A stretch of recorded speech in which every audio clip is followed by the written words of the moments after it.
সুপ্রিয় ভিউয়ার্স, আসসালামু আলাইকুম। স্বাগতম জানাচ্ছি নতুন আরো একটি ভিডিওতে। বরাবরের মতো আমি আছি আপনাদের সাথে বিক্রম ইসলাম আদিল। বর্তমানে যে জায়গাটিতে অবস্থান করছি সেটি হচ্ছে টাঙ্গাইল জেলার মধুপুরের একটি হাইওয়ে। এই রাস্তাটি ধরে হেঁটে হেঁটে আপনাদেরকে একদমই মধুপুর বাস স্ট্যান্ডে নিয়ে যাব। সেখানে নিয়ে যেয়ে আপনাদেরকে মধুপুরের বিখ্যাত আনারস খাওয়াবো। অনেকেই আপনারা ভাবতেছেন, ভাই আপনি এত উদার মনের মানুষ, একদম ফ্রিতে আনারস খাওয়াই দেবেন। সবাই আমি আপনাদেরকে একদমই ফ্রিতে মধুপুরের বিখ্যাত আনারস খাওয়াবো। মধুপুরের বিখ্যাত আনারস যদি খেতে চান তাহলে অবশ্যই সম্পূর্ণ ভিডিও জুড়ে সাথেই থাকবেন, কারণ ফ্রি ফ্রি একটা জিনিস পেতে চাইলে তাহলে অবশ্যই কিছু কষ্ট করতে হয়।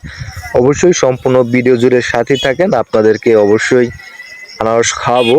কিন্তু আপনারা খেতে পারবেন কিনা সেটা আমি বলতে পারবো না।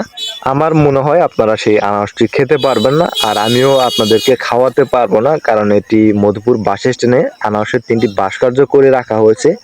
এটি কখনোই খাওয়া যায় না। যদি আপনারা কখনো মধুপুরে পাহাড়ি অঞ্চলে আসেন তাহলে অবশ্যই আমার সাথে যোগাযোগ করতে পারেন, আমি অবশ্যই আপনাদেরকে আনারস খাওয়াবো।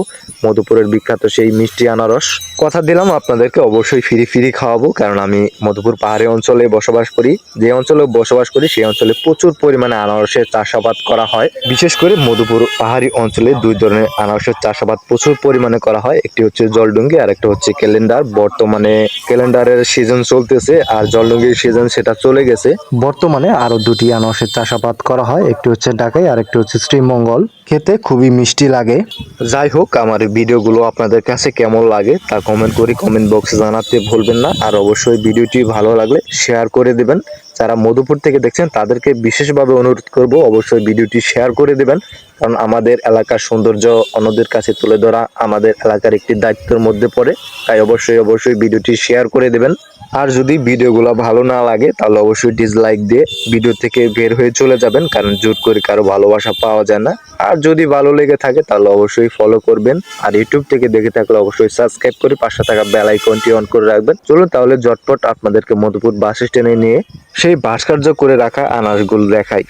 বেশি সময় লাগবে না, এক দৌড়ে চলে যাব মধুপুর বাস স্ট্যান্ডে।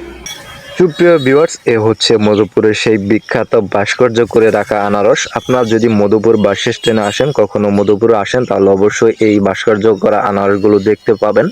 এখন আপনারাই বলেন, এই আনারসটি আপনাদেরকে খাওয়াতে পারতাম? কখনোই খাওয়াতে পারতাম না। আপনাদেরকে কথা দিয়েছি অবশ্যই মধুপুরে যদি পাহাড়ি অঞ্চলে আসেন তাহলে অবশ্যই আপনাদেরকে ফ্রি ফ্রি আনারস খাওয়াবো। অবশ্যই যোগাযোগ করবেন। আজকের এই ভিডিওটি আপনাদের কাছে কেমন লেগেছে অবশ্যই কমেন্ট করে কমেন্ট বক্সে জানাতে ভুলবেন না। আর সম্পূর্ণ ভিডিও যারা দেখেছেন তাদেরকে জানাই অসংখ্য ধন্যবাদ। দেখা হবে আপনাদের মাঝে আবারও নতুন কোনো ভিডিও নিয়ে। সে পর্যন্ত সবাই ভালো থাকবেন, সুস্থ থাকবেন। দেখা হবে আপনাদের মাঝে আবারও।